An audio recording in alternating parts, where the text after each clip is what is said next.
Stacy, when are we going to that Italian place in front of the station you mentioned yesterday? Is your daughter-in-law going to drop you off and pick you up? Must be nice, huh? My daughter-in-law could never do that. Ugh, she's totally useless. She leaves dirty dishes piled high in the sink, forgets to take out the trash, and wouldn't even know where the cleaning supplies are kept. Maggie, did you mean to send this to someone else? Because, well, that doesn't sound very kind. Huh? What are you saying, Stacy? Oh, I'm so sorry. I meant to send that to a friend. My mistake. No worries. Sorry, I eavesdropped. I wish I could at least pick you up and drop you off, help out in some way. It's fine. Don't worry about it.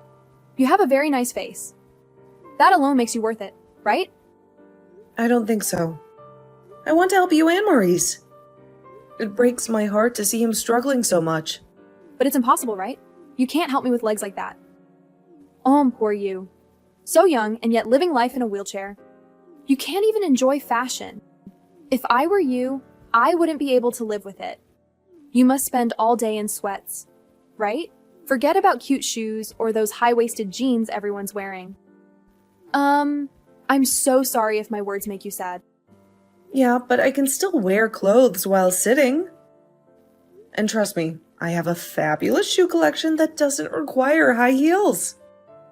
Well, even more than that, your biggest problem as a daughter-in-law is that you can't do house chores that well. It's been a real pain recently, having to clean up after you when you don't do things properly. Spilled spaghetti sauce on the new rug yesterday, didn't you? How do you feel about that?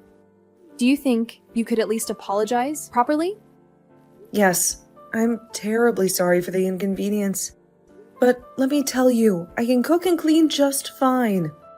And for your information, I even managed to clean the bathroom somehow. Despite the fact that the cleaning supplies seem to be hiding from me. Somehow? You suck at drying it. You can't even clean up the water stain. You shouldn't do it like that. You're letting the machine clean the floors, aren't you? It's like you're not even trying. Well, that's what Maurice bought it for. So I'm really grateful that we have it around. It helps me feel a bit more independent. I can never get used to that thing. But even so, cleaning is also a chance to collect one's thoughts, isn't it? In other words, you leave everything, including your own thinking, up to other people. I really hate that kind of attitude. It's like you've given up. I'm sorry. That isn't my intention. I just find some tasks more challenging than others. Why would Maurice want such a defective product like you? If he wanted to satisfy his desire to protect someone, he should have just gotten a pet. You'd better show more appreciation for him. Because usually someone like you would be living alone until they died. And by the way, stop getting all quiet whenever I correct you. It feels like you're making fun of me. Sorry, but I'm not sure what I should say. I've been thinking about it. It's hard to find the right words when I feel so overwhelmed. I understand. Thank you for taking the time to teach me. See? That's what people would usually say. You don't have enough gratitude. Since we're all living together, from now on, I'll teach you these things properly. If you don't like it, then leave. Sound good? Yes, I understand. I'll try to do better and be more appreciative. Thank you for your patience. Hey, Stacy, I'm off work. I'm coming home now. The traffic is a nightmare, but I'm pushing through it just to see you. It feels like it's been ages since we've had a proper night together. Oh, great to hear it. You seem busy lately. It's like the office has become your second home, and dinner dates have turned into canceled calls. Is everything all right here? I know, and to think getting home early was one of the reasons I joined this company. But anyway, I've got to work hard right now. The project is reaching a critical phase and I need to give it my all. It feels like the future of this company rests on my shoulders. You seem happier than usual. Like there's a new spark in your eyes, a lightness in your voice I haven't heard in a while. Is it just the work, or is there more to it? Can you tell? I'm finally enjoying my job these days. It's challenging, yes, but also incredibly rewarding.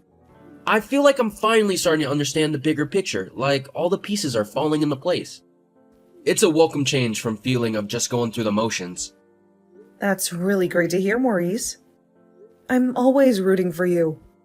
Your success is my joy, even if it means late nights and missed dinners for a while. Thanks, Stacy. By the way, how are you doing? I hope the day hasn't been too overwhelming. Have you managed to get some rest and some time for yourself? With what? The house? The chores? Or the silent battles we don't talk about? Especially with Mom around lately. Huh? What are you talking about? With my mom? Is she nagging you about this and that again? I know she can be a force of nature with her opinions on everything. No, not exactly nagging. Just the usual reminders and her way of showing care, I guess, in her own way. But it can be a bit much sometimes. Really? That's good if that's the case.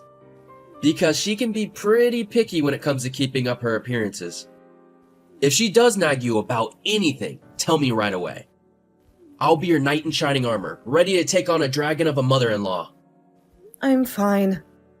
Besides, discussing the wife of the wheelchair is definitely not a pleasant topic for either of us. I understand how she feels. The guilt, the protectiveness. It's a difficult dance we do, isn't it? That doesn't matter. You're not a wife in a wheelchair, you know. You're just you, Stacy. Believe me, you're the kindest person I've ever met with the biggest heart. And definitely the best wife a guy could ask for. You're my rock, Stacy. You give me too much credit, but thanks. Thanks to you, I'm happy every day. Your love is the sunshine that breaks through the clouds, even on the toughest days. Not as happy as me. Also, if you want to work on something, a project of your own, or you want to start a new hobby, just let me know. I'll do everything I can to help. Your dreams are my dreams too. Thanks, Maurice. But for now, I think I'll start by tackling the house chores properly. If I'm going to start something new, I think I'll start from there. It's important for me to contribute to our home, to make it a haven for both of us. I see. Then that sounds good. Let me know if I can help with anything like chopping vegetables, folding laundry, or anything. We're a team after all. I'll keep that in mind. Anyway, I'm waiting for you to come home today. I made your favorite beef stew. It's simmering on the stove, filling the house with its hearty aroma. The smell alone is enough to make my stomach rumble. Sweet! The thought of that stew and seeing you is making me speed home even faster. Buckle up because I'll be there in record time. Oh, hey, Maggie. This is an awkward question, but did you do something with my secret savings? The ones I've been squirreling away for that rainy day we always talked about? You know, the one where the car suddenly needs a new transmission, or the roof starts to leak like a sieve? Huh? Secret savings? Honey, what are you talking about? That sounds like something out of a spy novel. You know I have a memory like an elephant and secret bank accounts? Those are for strangers, not family. The money I put in the drawer in the living room, Maggie. Tucked away in that old recipe book we never use anymore. $225 or so was missing. It's not just about the amount, Maggie. It's the feeling in the pit of my stomach like someone reached in and snatched a piece of my trust. I can't believe this, Stacy. You think that I, your own flesh and blood, would steal from you? Surely you're joking. You know I'd rather walk on hot coals barefoot than betray your trust. Besides, with Maurice working so hard these days, the last thing we need is extra tension in this house. Pardon me for asking, Maggie. But the only one who knows that drawer holds emergency money is family. And it's not just the money. It's the trust that's been shattered into a million pieces. Like a beautiful mosaic we spent years building, now laying broken on the floor. If we're going to point fingers, let's not forget how forgetful you can be sometimes. It's just 225, really? Are you sure you haven't absent-mindedly misplaced it somewhere or something? Maybe it's hiding between the couch cushions or wedged under a rug, just waiting for you to find it. I haven't made a mistake, Maggie. I count the total every month like clockwork. It's my little ritual, counting and recounting, making sure everything is just as it should be. A safety net to catch us if we fall. Even so, you don't have any concrete evidence, do you? You don't think you just shoved it somewhere in a fit of absent-mindedness and forgot about it entirely? Maybe it's hiding in plain sight, just waiting for you to find it with a sheepish grin on your face. Maybe it was a thief? I think I'll call the police and report it stolen. It's not just about the money anymore, Maggie. It's about feeling safe in our own home. A place where we can relax and unwind, not a fortress under constant siege. The police? Don't you think you're overreacting a bit, dear? If a patrol car parks outside our house with flashing lights, the whole neighborhood will be in an uproar. They'll be peering over their fences, whispering behind closed doors, and we'll be the town gossip for weeks. But what about other valuables, Maggie? Maybe they took more than just the money. It's not just about the money anymore. It's about the sense of security that's been evaporating from this house, like rainwater. Nobody's been stealing anything, Stacy. Huh? How do you even know? Because I can assure you, this family, this house, we're a well-oiled machine. Nothing goes missing without a reason. And trust me, there isn't one. Oh, I get it now. Are you trying to say you're a sly one, Maggie, right? Okay, so maybe I borrowed it. My bad. There, you happy now? Satisfied? Why would you do that sort of thing, Maggie? It's not just the act of taking the money. It's the secrecy, the lack of honesty that hurts the most. Look, Stacy, I'm going shopping today with a friend. She's bringing her daughter-in-law along, and you know how those things go? So you should be able to lend me your wallet, at the very least. It's the least you could do after all the times I've looked after you, wouldn't you say? I'm not sure I understand, Maggie. Why didn't you just ask? We could have worked something out, a budget, maybe a shopping list. We always do that kind of thing together.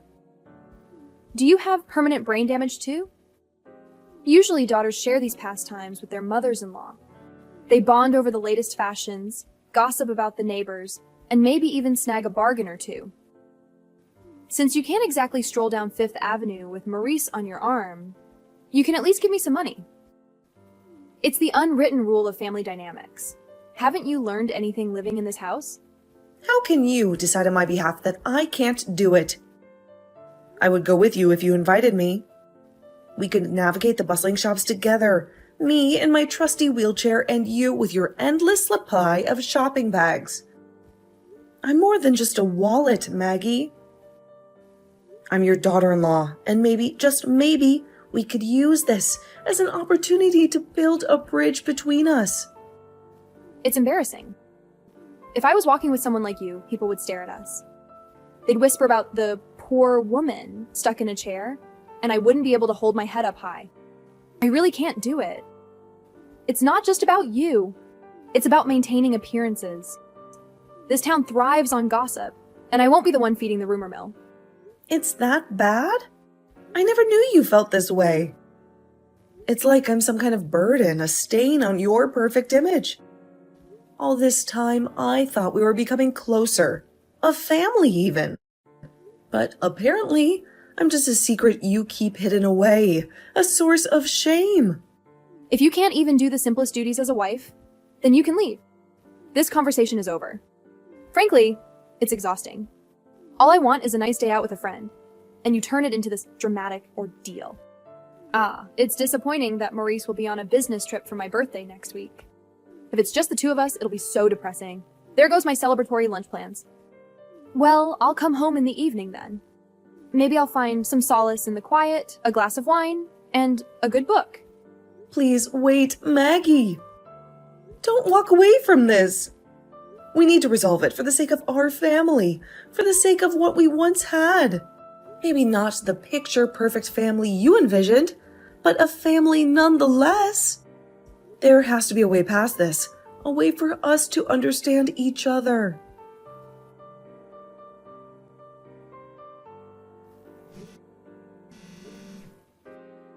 Maggie, there's a fire! A blazing inferno is engulfing everything! I can hear the roar of the flames like a hungry beast devouring everything in its path. What? A fire? OMG. Are you okay? Jesus, my heart's pounding in my chest like a drum solo, and my hands are shaking so badly I can barely hold the phone. Where are you? Oh my god, the fire! It's coming from the house next door. The flames are leaping out of control, reaching out like fiery claws, trying to grab everything within reach. Please help me, Maggie. The playwheel of my chair is jammed in the door. It's like it's alive, fighting back against my desperate attempts to escape. I can't get out. Maggie, I'm scared. Please help me. Maurice, you heard about the fire, right? I'm so sorry that I couldn't help. My hands were shaking so badly, I could barely dial the fire department. And then Stacy. The thought of her trapped in that inferno. I keep replaying the missed call in my head, her voice filled with panic. What? What on earth are you saying, Mom? No, she's right here. Don't you dare talk about her like that.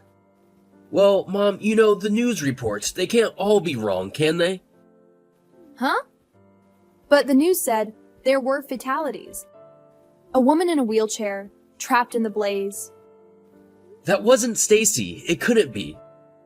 She was getting checked at the city hospital for minor smoke inhalation, that's all. They said her trachea was a little irritated, so she won't be able to talk for a while. But she's alive, Mom. Alive. Thank God. Wait, what? I don't understand. Weren't you on a business trip today, Maurice? You never mentioned coming home early. Stacy asked me to come by at noon. Man, I was surprised. She called me right after I got everything together and got back to the house. She said that there was a fire spreading from the neighbor's house and she couldn't escape and she needed my help. I moved faster than I ever have in my life. The whole drive back home was a blur, filled with dread and the image of her trapped in the flames. Is that so?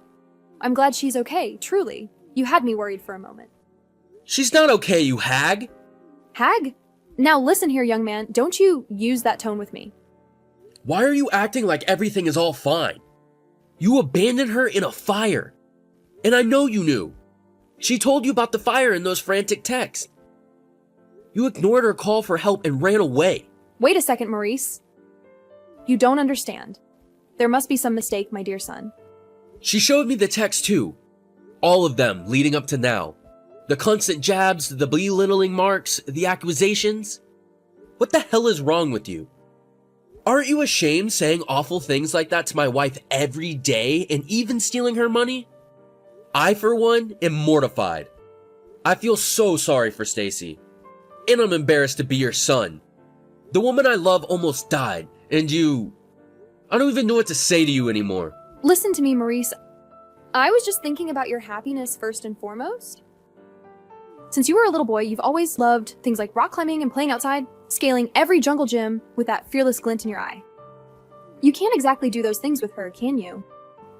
Because she's in a wheelchair. It breaks my heart, but it's the truth. You're right, Mom. I can't. But instead, Stacy showed me a whole new world of fun I never knew existed.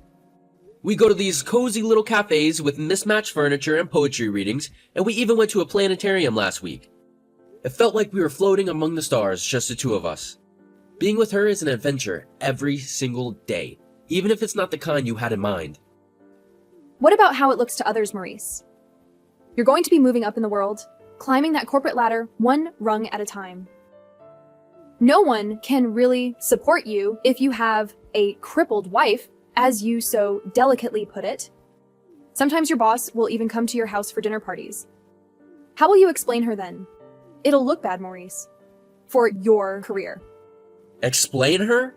I will simply say she's my wife, the kindest, most compassionate person I've ever met. She's got a heart of gold and a laugh that can chase away any storm cloud. What's the problem with that? And by the way, why do you think I came back early from work today? Don't tell me you actually thought I was taking a half day to celebrate your birthday. Surely, to celebrate my birthday. Wouldn't you? Isn't that what good sons do? Most men my age aren't exactly taking half days off to celebrate their mother's birthday. But Stacy wanted to get on better terms with you, so she set up a surprise party. We were going to bake your favorite cake, the one with mountains of whipped cream. She even convinced me to wear that ridiculous party hat you gave me last year. Ah, is that so? A surprise party, you say? Well, how thoughtful of both of you. I can't live without Stacy, Mom. And yet, you tried to let her die in that fire. You left her trapped in the house, abandoned her call for help, and just ran away. And on top of that, you stole money from her savings. So, I'm cutting you off. No more handouts, no more pretending we're this happy family. Cutting me off? But where will I go? The house burned down, Mom. There's nothing left here, for better and for worse. We're staying at a friend's house now, and we're going to look for a new place for ourselves. A fresh start, you could call it. Wait, Maurice. What will I do? It all burned down? My things, my memories, are they all just gone? I don't know, Mom. You have to figure it out by yourself. Someone as thick-skinned as you should be able to get by without even a house. It doesn't concern me or Stacy any longer. Oh, wait, Maurice, please. Let's talk together one more time. All three of us. Look, if we do it now, it won't be too late. Please celebrate my birthday with me. Maybe then we can start over. Celebrate some stranger's birthday? On top of that, a person who tried to kill my wife? The audacity is astounding. Fine, then please tell Stacy. Tell her I'm sorry. Tell her I apologize and to please not leave me alone. Please, Maurice, I can't be alone. I told her your phone's touchscreen isn't working, so she'll write you a message from mine. Here, have a look. Maggie, you said if Maurice wanted to satisfy his desire to protect someone, he should have just gotten a pet. Remember? I think you were onto something. Really? Why? We've decided we'd be better off getting a goldfish than helping you out right now. Because at least a pet might help us out in an emergency by, alerting the fire department or something.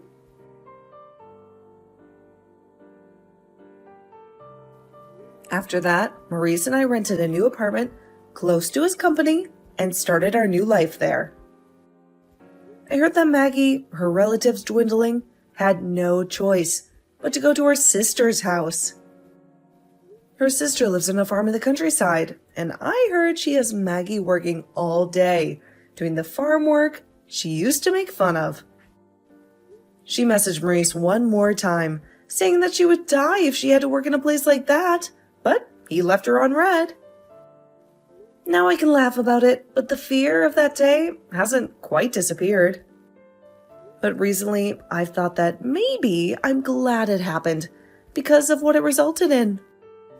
Because he saved my life, and I was able to let the bridge between me and my mother-in-law burn.